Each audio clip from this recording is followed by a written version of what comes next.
bienvenue en ce jour 19 pour connecter à votre mission de vie. Alors aujourd'hui, je voulais vous parler de la relation que vous avez avec vous-même et la relation que vous avez avec les autres.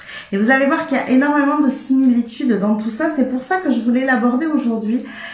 Parce que dans la démarche d'aller à la rencontre de soi, de la connaissance de soi, il est important de comprendre que notre relation aux autres est importante et peut nous donner des informations sur qui on est nous-mêmes.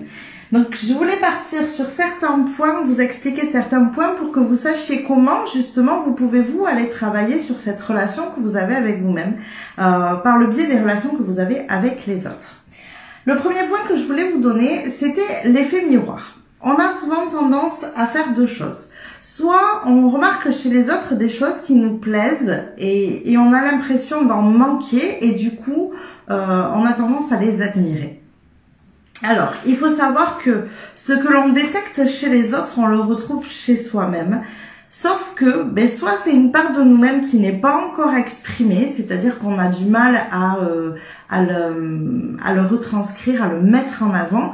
Donc, soit vous ne l'avez pas exprimé, soit vous ne vous rendez pas compte que vous l'exprimez et vous l'admirez chez l'autre alors que finalement vous l'avez aussi. En règle générale, c'est plutôt la première option, c'est-à-dire que c'est un potentiel que vous avez à l'intérieur de vous-même, mais que vous n'exprimez pas. Par exemple, si vous admirez quelqu'un qui est charismatique, qui sait s'exprimer, etc., eh bien, c'est quelque chose que vous avez en vous. C'est juste que votre manque de confiance, peut l'empêcher de s'exprimer, ou alors, vous avez l'impression que vous n'avez rien à dire, vous avez l'impression que vous n'avez pas d'importance, ce genre de choses, et du coup, ça vient dissimuler ce potentiel que vous avez en vous. Donc ça, c'est la première part de l'effet miroir. Et la deuxième part, c'est c'est l'inverse. Quand vous voyez quelque chose qui vous agace chez quelqu'un, essayez d'aller noter ce qui vous agace chez cette personne. Alors non pas que vous allez forcément le retrouver chez vous, parce que vous allez me dire oui, mais alors si quelqu'un est hyper bagarreur et qu'il est en train de casser la gueule à quelqu'un, moi je déteste ça, je ne tape jamais. Vous allez me dire non, je déteste ça chez lui, je le retrouve pas chez moi. Très bien, sauf que de quelle manière vous allez en fait vous retrouver chez vous une certaine forme de violence. Alors ça peut être vous avec vous-même, c'est pour ça que les relations sont importantes dans tous les sens, c'est-à-dire la relation que vous avez avec vous-même aussi. Donc ça peut être vous avec vous-même, ça peut être une violence qui est peut-être verbale envers soi, envers les autres. À vous de voir qu'est-ce qui vous agace chez l'autre et que vous retrouvez chez vous sous une certaine forme. Ça vous permettra en fait tout simplement, c'est pas par plaisir d'aller rechercher des défauts et des choses qui ne nous plaisent pas chez nous-mêmes. Ça vous permettra d'aller voir certaines parts d'ombre et peut-être de vous pardonner des choses que vous avez que vous savez de vous de manière inconsciente, en fait, c'est ça. Parce qu'il y a beaucoup de choses qui se passent de l'ordre de l'inconscient. Donc, c'est une manière d'aller regarder tout ça. Ensuite, vous avez ce qu'on appelle la manière dont on est avec soi et la manière dont on est avec les autres. En fait, quand vous avez tendance à avoir une certaine attitude, alors à vous de voir si c'est plus facile pour vous de partir des autres ou si c'est plus facile pour vous de partir de vous-même. Ça, c'est à vous de voir.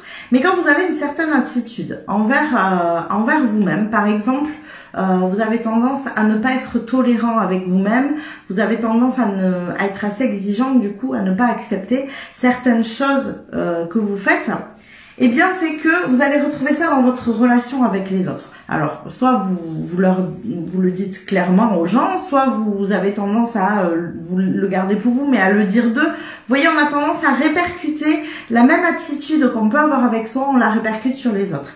Et quand, par exemple, on est très exigeant avec soi-même, eh bien, on aurait tendance à être très exigeant avec les autres aussi.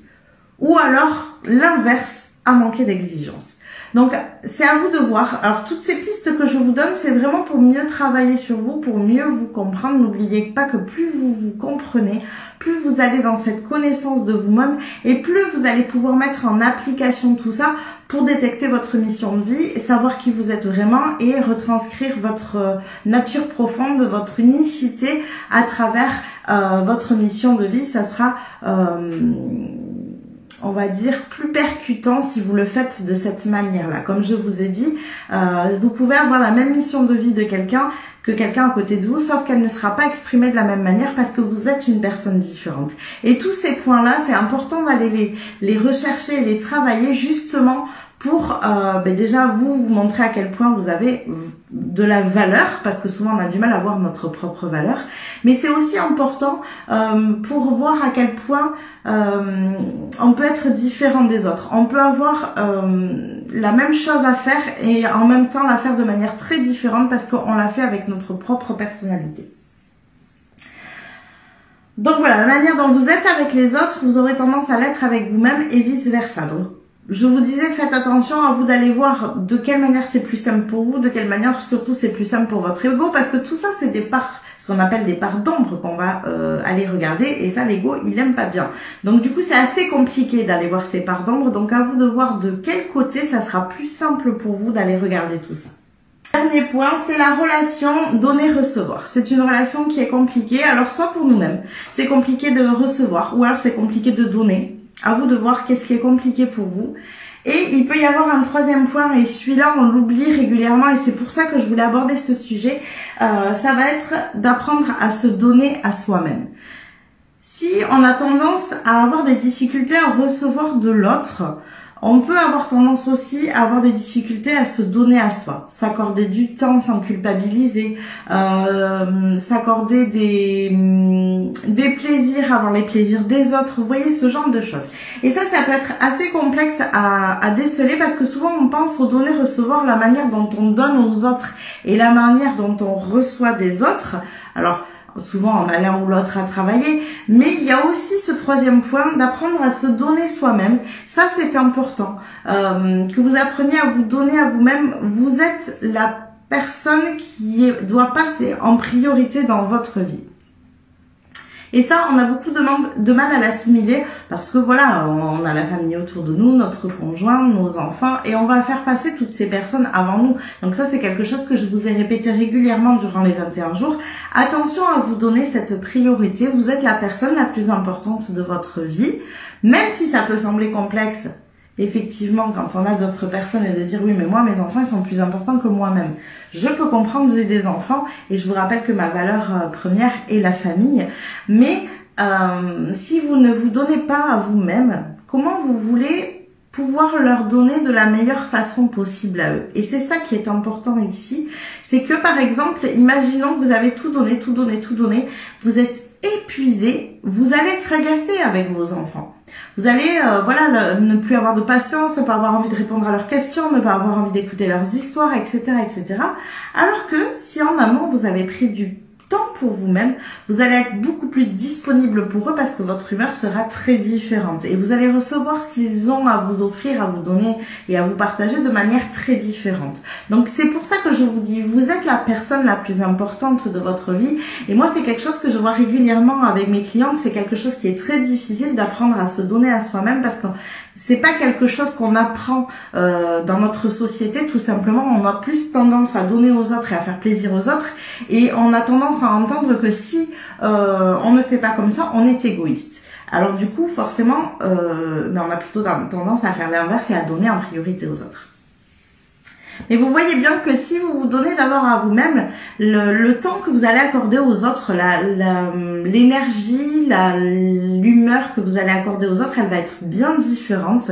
Et il vaut mieux leur accorder du temps de qualité à ces gens autour de vous, puisque vous les aimez, plutôt que de leur accorder du temps et en même temps d'être complètement agacé, énervé ou de ne pas avoir vraiment le temps complètement, de ne pas être là pleinement pour eux parce que vous êtes fatigué, parce que vous avez 50 000 choses à penser, et etc., etc. Et donc, voilà, moi, c'est des choses que je vois très régulièrement avec mes clientes. Elles me disent, oui, mais moi, non, j'ai pas de temps à m'accorder. Moi, j'ai trop de choses à faire, j'ai mes enfants, j'ai trucs, j'ai machin. Et je leur demande souvent, alors du coup, comment ça se passe quand tu passes du temps avec tes enfants? Est-ce que c'est du temps de qualité? Et donc elles me disent, mais c'est-à-dire qu'est-ce que tu entends par là? Comment tu te comportes avec eux? Est-ce que tu vas écouter leurs histoires?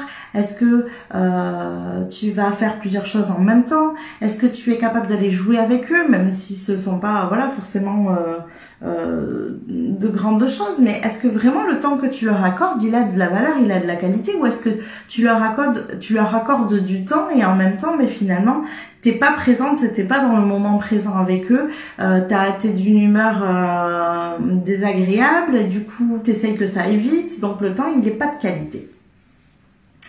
Donc ça c'est aussi quelque chose que j'apprends à mes clientes, parce que c'est important après dans la manière de voir sa mission de vie, c'est hyper important parce que on ne peut pas exercer sa mission de vie, parce que la mission de vie c'est une véritable contribution au monde. Donc on ne peut pas exercer sa mission de vie si on est dans l'incapacité de savoir recevoir, de savoir se donner à soi-même. Pourquoi? Parce que c'est pareil, le temps que vous allez accorder aux autres, le temps que vous allez accorder à votre mission de vie ne sera pas de qualité si vous n'avez pas appris à vous accorder du temps, si vous n'avez pas appris à prendre soin de vous et si vous n'avez pas appris à vous poser et à vous poser les bonnes questions, justement, savoir où vous en êtes, comment vous vous sentez, est-ce que vous êtes toujours sur la bonne voie, vous voyez, et du coup ça va changer votre état d'esprit, votre énergie vis-à-vis des autres, des gens qui vous entourent, du métier que vous faites peut-être aussi. Il y a des fois, on est sur notre mission de vie, mais des fois ça demande de tout petits ajustements. Et du coup, si vous n'êtes pas dans le bon état, ça va être compliqué de voir ces ajustements parce qu'on a un petit peu la tête dans le sac tout simplement et que du coup, il faut prendre du recul pour pouvoir voir ces choses-là. Et c'est pour ça qu'il est important de s'accorder du temps à soi-même, à sa transformation personnelle, à qui on est, à ce qu'on envisage de la vie. Est-ce que nos objectifs sont toujours les mêmes? Est-ce qu'ils sont toujours valables ou est-ce qu'ils ont un petit peu bougé? Ils se sont un peu modifiés? Ça va être tout ça. Donc voilà, c'est pour ça que je voulais vous apporter ça aujourd'hui. C'est pour ça que c'est quelque chose que j'aborde aussi avec mes clientes parce que c'est très important dans le cadre de la mission de vie. En tout cas, si vous voulez aller plus loin de ce côté-là, si vous aussi vous voulez tendre plus loin vers cette mission de vie, si vous voulez que vous abordez ces sujets-là justement en accompagnement, je vous invite à m'envoyer un message à l'adresse mail juste au-dessus ou alors par Messenger, comme vous voulez. Si vous avez des questions aussi, n'hésitez pas à venir me voir, je répondrai avec grand plaisir.